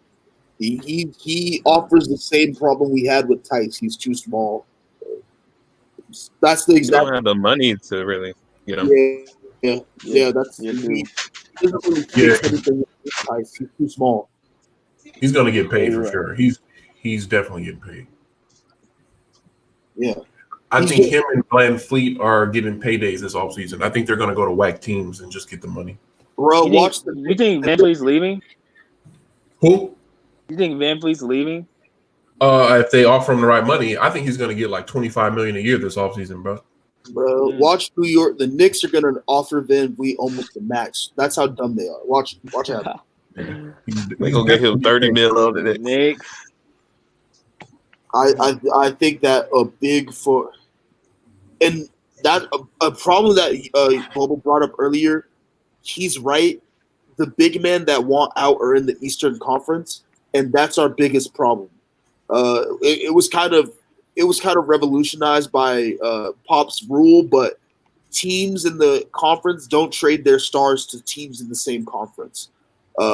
Milwaukee will die. That's why I said if there's going through a trade, I think Giannis is going to Golden State because Milwaukee will rather perish before trading Giannis to one of their competition. So for us, a player like in Philly, the last team Philly would trade to is Boston. So we couldn't get Embiid either. So that is a problem that arises when getting a big man, is that the ones that we can all get are in our conference, and teams won't want to trade for somebody in the conference. Wait, who just left? What just happened? Did Tyrese come in? Oh, no. Tyrese, come back in. I don't know what just happened. Oh, no. But other than that, I do think that the Celtics are going to, we're going to get back into the finals, and we're going to get banner 18 before the weak purple and gold niggas, man. For sure. Cool. Hey, Shaweezy, when do you see Jason Tatum getting an MVP? I think it's going to take him I think he'll get an MVP when he enters his prime. He's still 4 ways a year. That's what's crazy to me. He's still like 4 years away from his prime. So I think when that happens is when he'll be MVP ready. Unless he makes if he makes a huge jump again like he did this season, I think he'll be a top 8 MVP candidate because he was already top 10 this year for MVPs, the MVP ladder. So is that before or after his trade request? He's not requesting any trades, so. So he'll for sure. I got it. So I think it's after he becomes a member of the Lakers, he'll get that MVP. And it's tight. For sure. I know it's only an NFL thing, but the Celtics are going to do the NBA version of a franchise tag. Tatum is not leaving. We are not letting that nigga go. No, sir. Yeah, I'm not gonna let him go. We're gonna sign. I don't know if it's legal, but we'll sign him to a 15-year deal. 15 years. 50 years. So Tyree has a question. He said, "What y'all thoughts on New Orleans?" They're the future. I like New Orleans. I don't think they're the future. Shut up, Tyrese, bro. Elaborate. What you think? The future. What you think? What makes you think they're the future? Let's hear your thoughts. Bro, they got a nice young I believe. team. But can I talk? She asked me. All right. Go ahead, kid. Go ahead. This is why that's what they do. That's why, it's them, on this panel. This is their show. Go ahead, kid, and then Tyrese will go. So of course they got Zion. Then Brandon Ingram's gonna re-sign with them.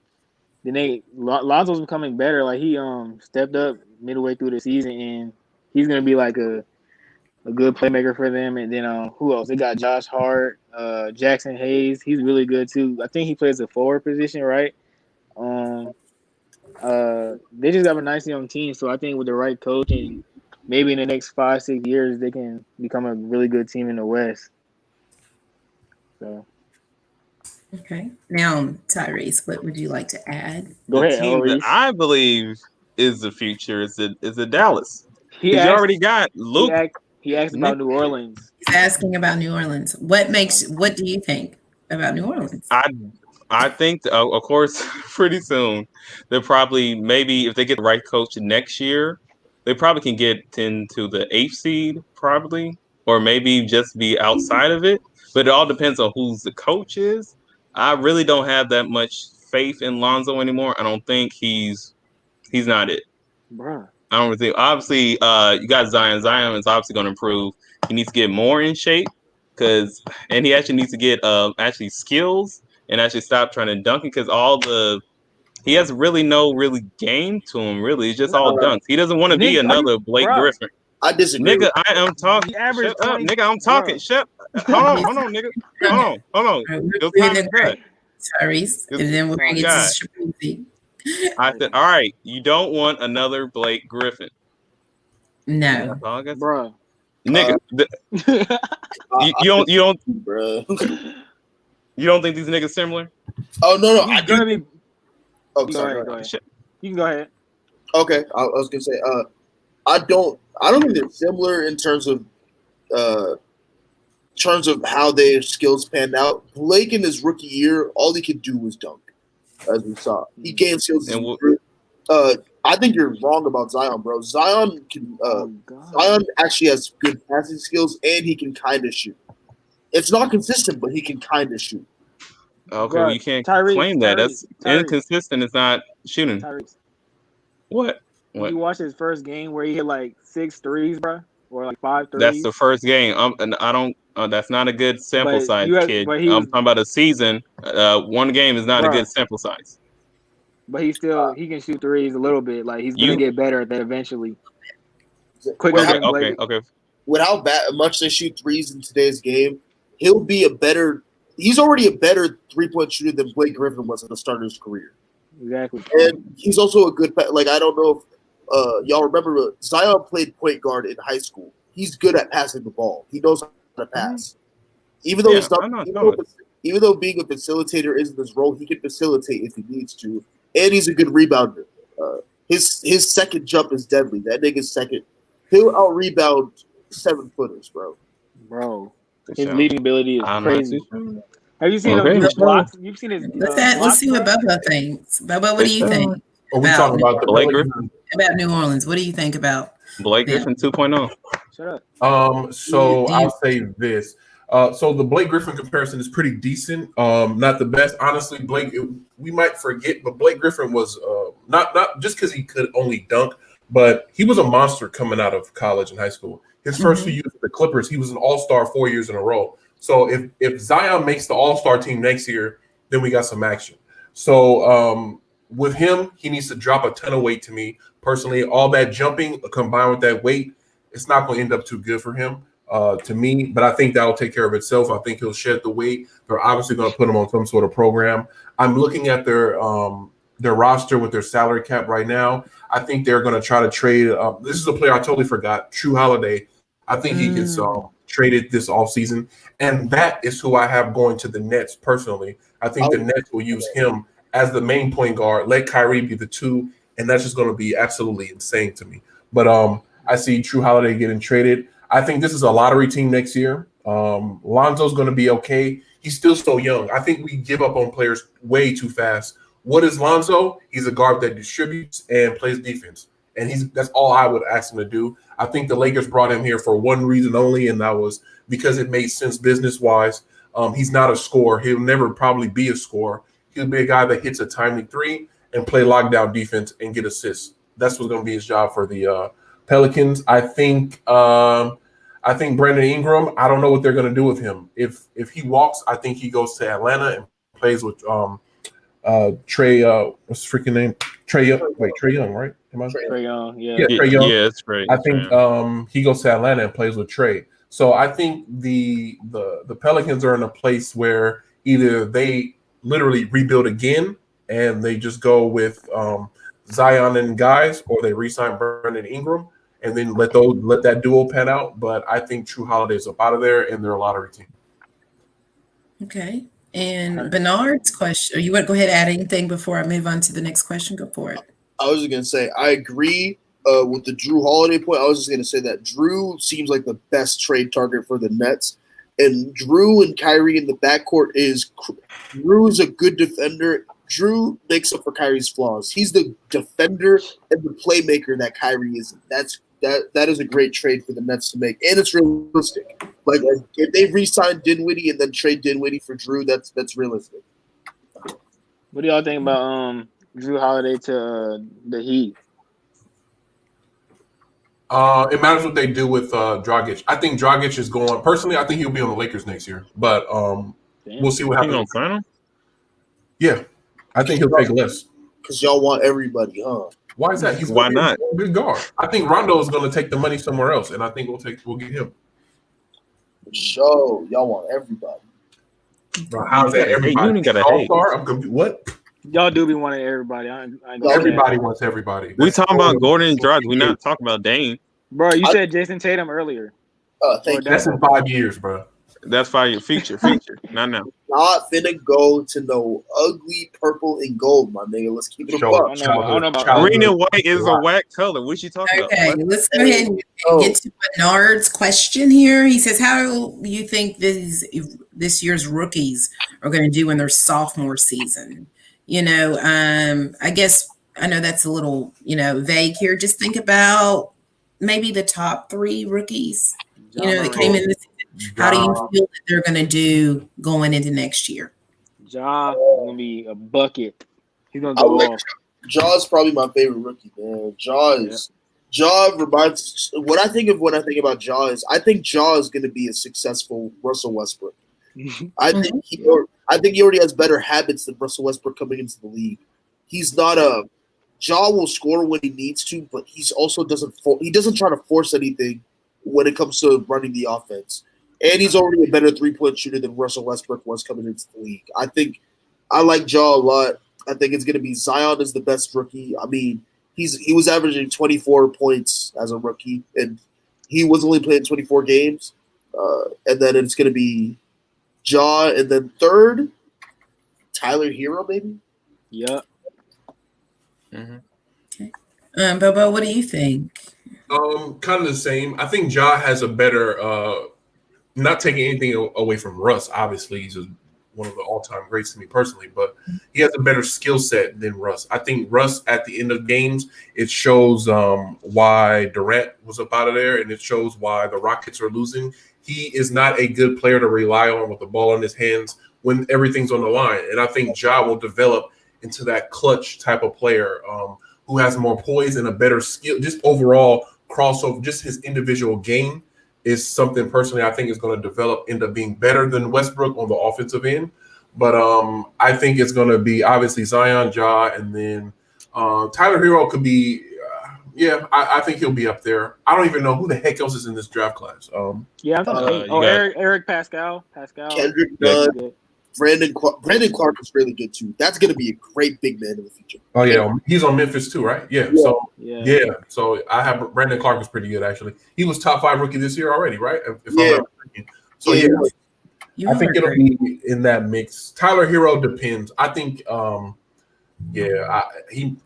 they might even move him if I'm keeping it 100 to get a starter. So we'll see. I think one of the things I wanted to bring up, actually I forgot to. Miami said that if it comes down to when they have to sign Giannis, they might not extend Bam to leave cap space for Giannis. So that's also something to look out for. I think if they have to, they'll let go of Bam or Hero for Giannis. So. Yeah, well, I would too in an instant. Yeah. Tyrese, you have anything to add?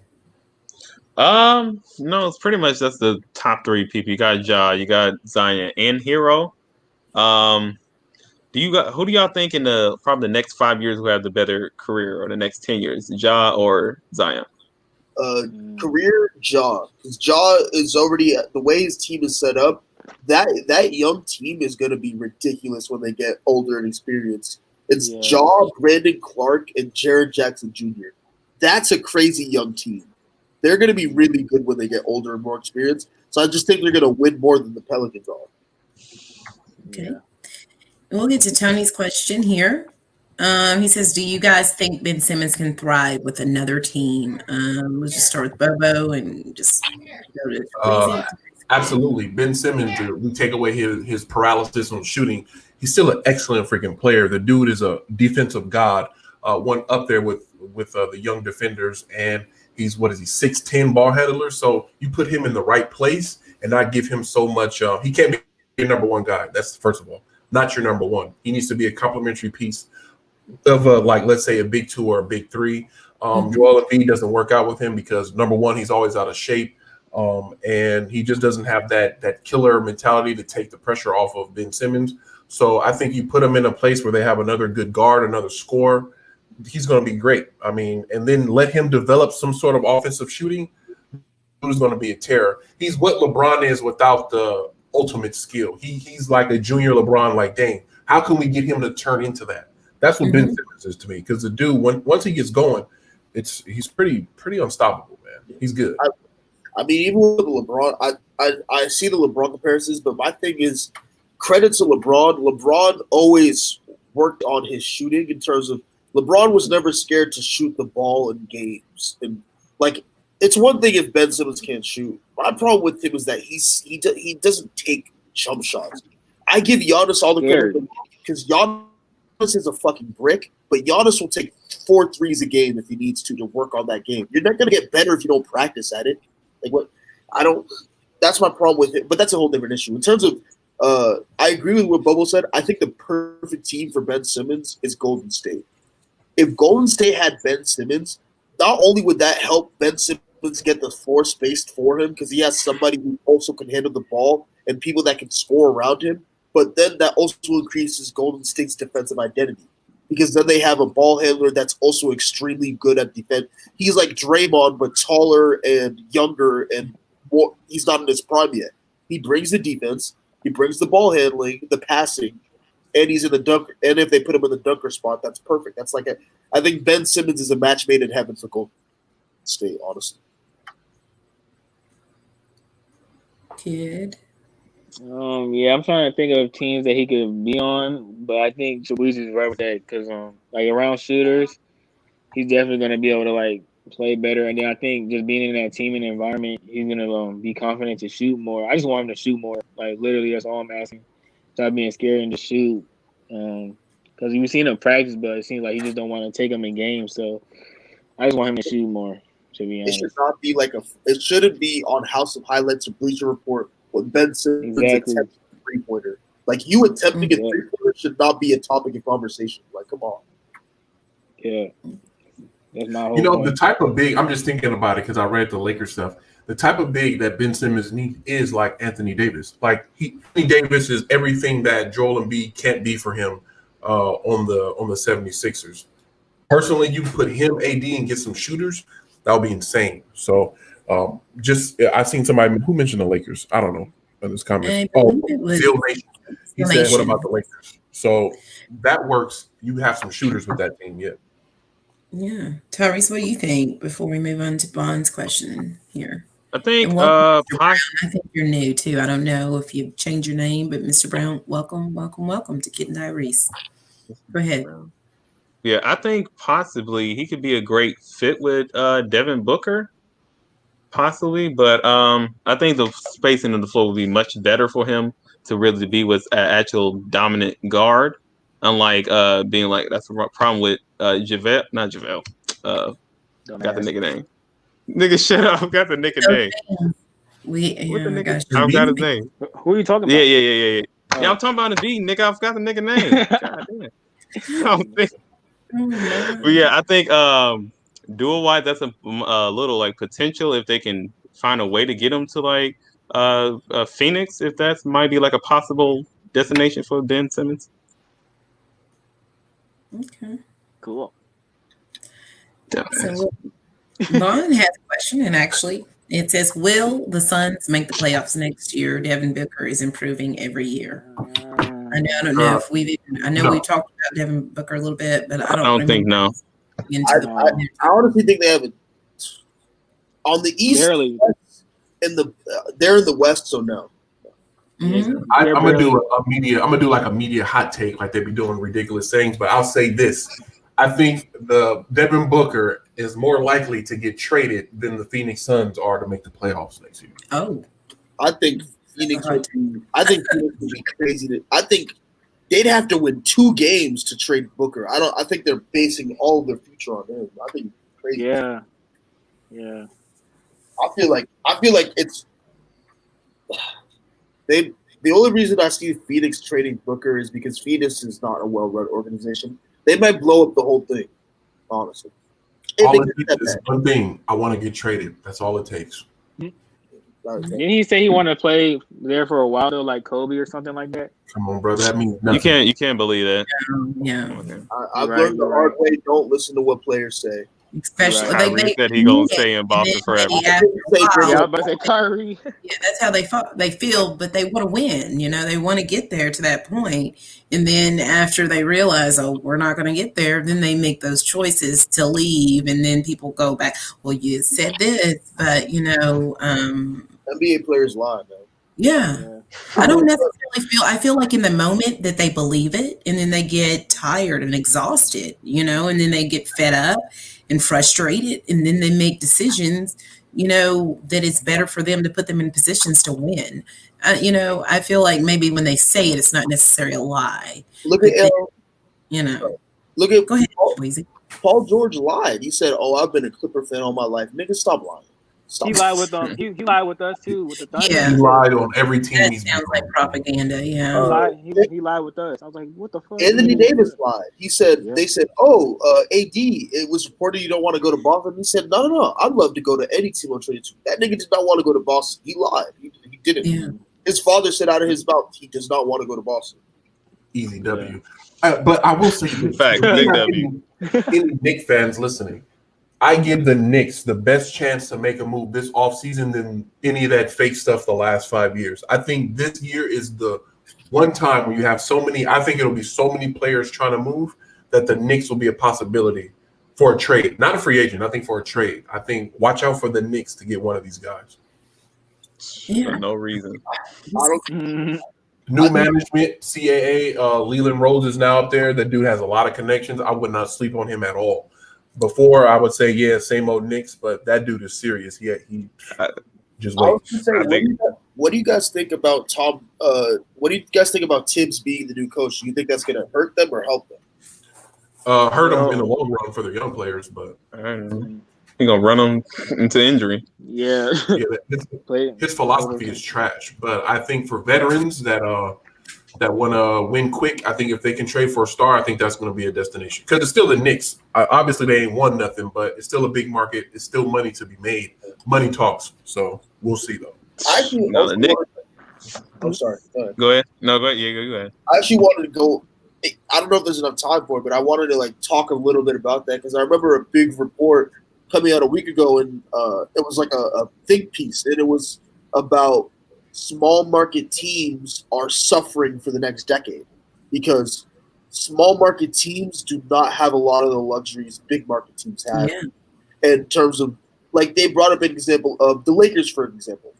The LA Lakers, when it came to the management of their franchise in the last, let's say, 7 years since they made playoff with Kobe, the Lakers have made a lot of missteps, and they have made a lot of mistakes because Magic has made mistakes, Genie has made mistakes, Robin's made mistakes. But the Lakers are still NBA champions because the Lakers have something to fall back on. They are a top 3 big market team in the NBA, in NBA history. Same with the Celtics and the Knicks. The fact that the Knicks are in the conversation for getting big guys every year is because they're in a big market team. And I remember the think piece said the biggest suffering of these small market teams that, say, a team like New Orleans or a team like Denver, they're not allowed to make as many mistakes as a Knicks or a Boston or a Miami or a Lakers because that will decimate their franchise. Like, look at Sacramento, for example. Sacramento hasn't made the playoffs since 2005. Like, what do you guys think about that in terms of small market teams have to do everything perfect just to have a fighting chance with the big market teams who don't have to as much?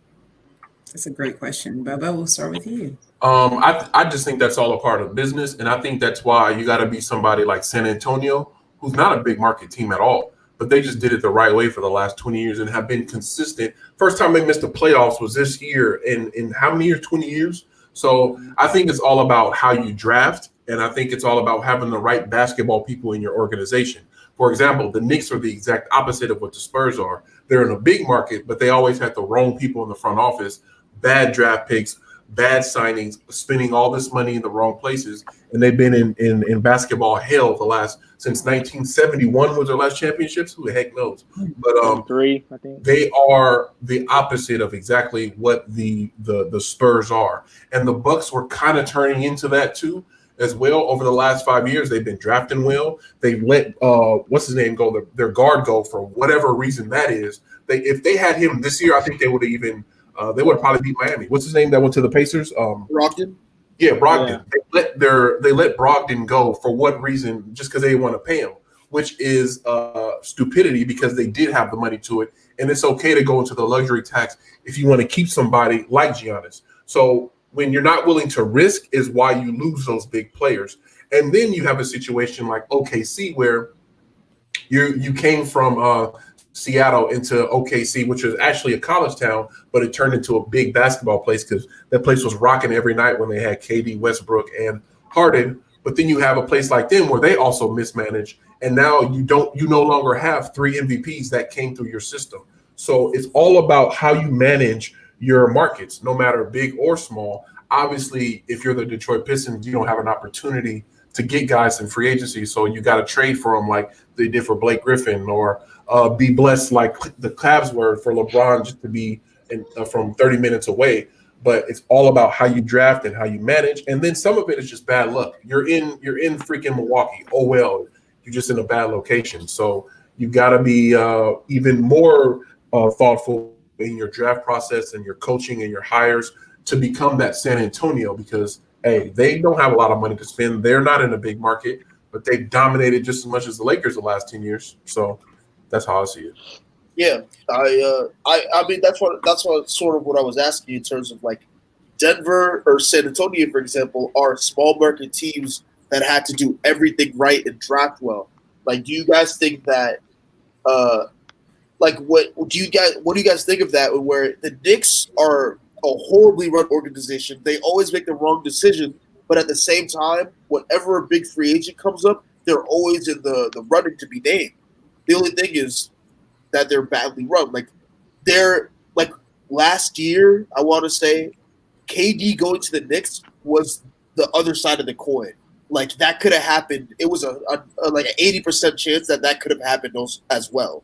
Like, what do you guys think about that in terms of small market teams like the Bucks or Dallas or San Antonio have to do everything right? Yeah, like for my team, like OKC, pretty much what Bobo said. You really gotta like build through the draft because, like, bro, nobody wants to come play in OKC. Like, I've been there. Like, it's dry. Like, who wants to play there? So we really just gotta build through the draft, like what we did with KD, Russ, and Harden. So for small market teams, the draft was like the best option in my opinion. Tyrese? I think pretty. Wait, go ahead. I think pretty soon we might see like the end of pretty much the small market teams. I think most of them are going to try to at least to move to like a medium market size. I think somebody's going to obviously take that Seattle spot. So whatever team is, I think they're going to move out towards the west to that spot to at least get a chance to really get a player. But I don't think there's not really much the small market teams can do is that just get their front office down pat and draft. There's not really much. I don't really think no superstar is really going to go to Charlotte or anything like that. I think we might see them disappear. Okay, we're gonna. Oh, sorry.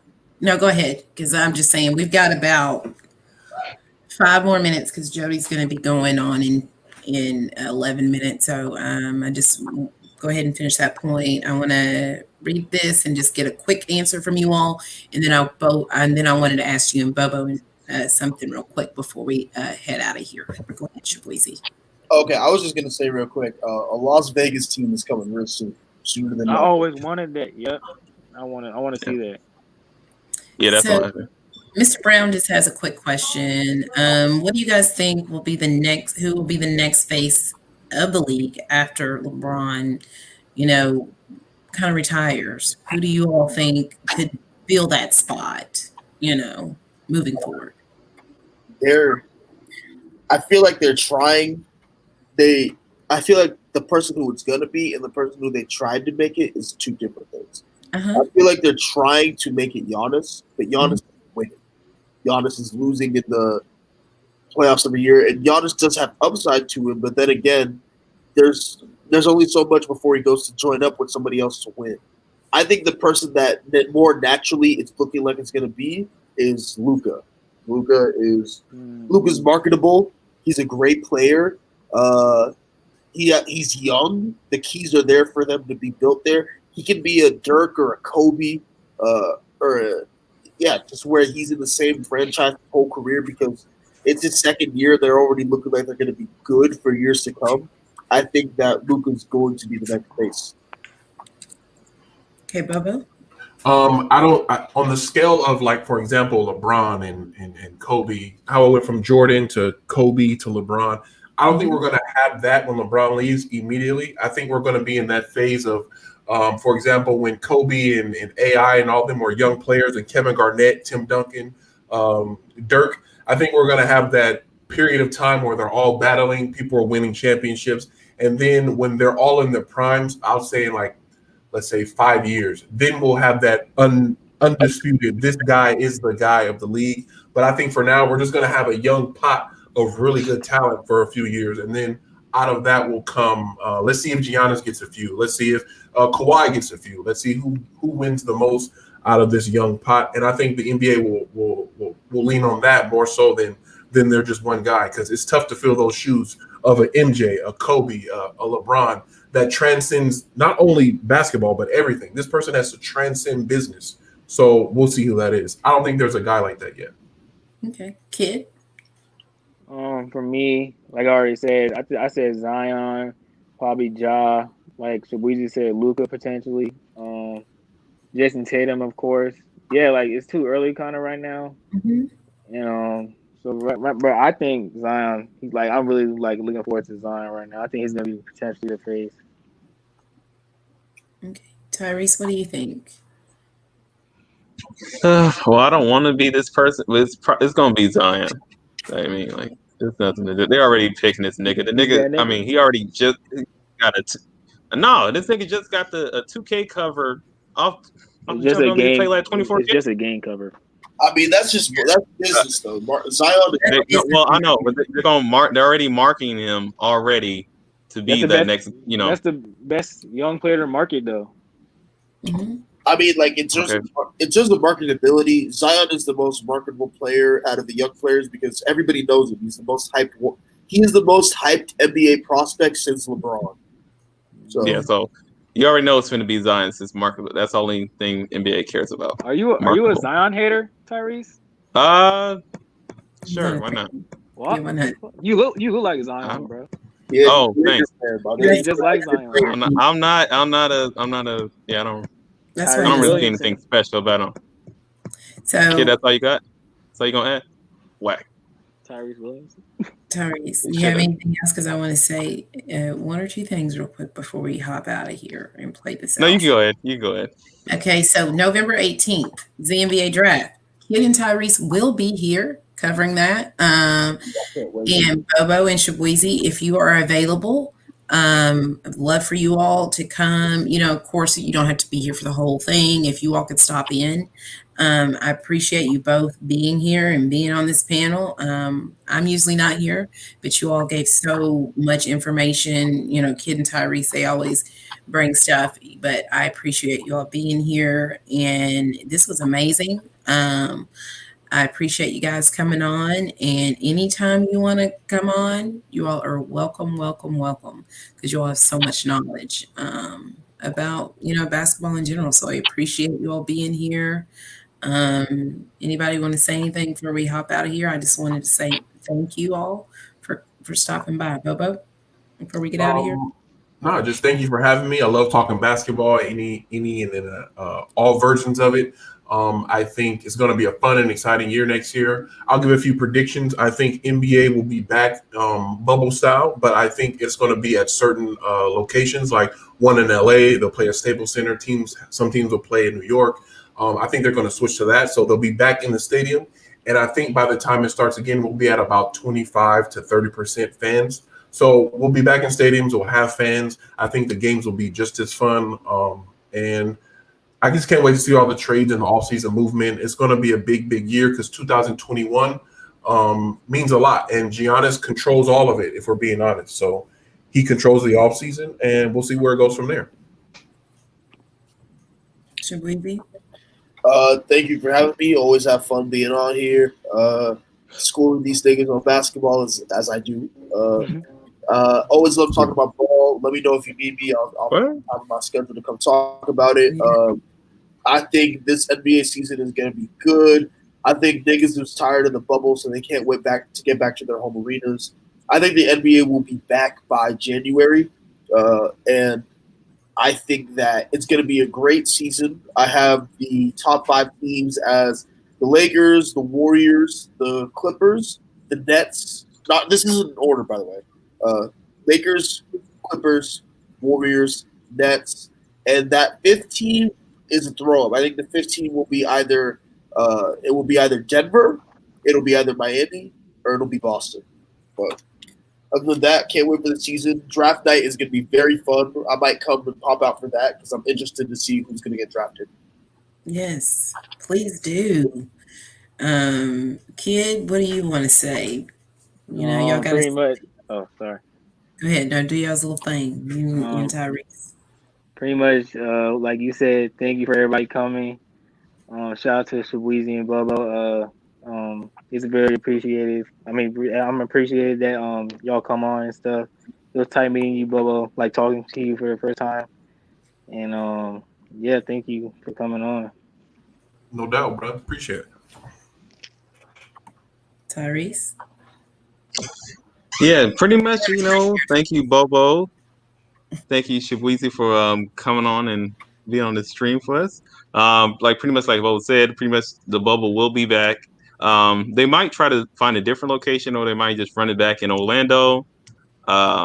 Pretty much, I think Lakers going back to back. I'm already going to book that. That's a fact. Bars, okay. Yeah. Easy bars. I love it. Freak the Lakers, my nigga. Oh, I forgot to say that.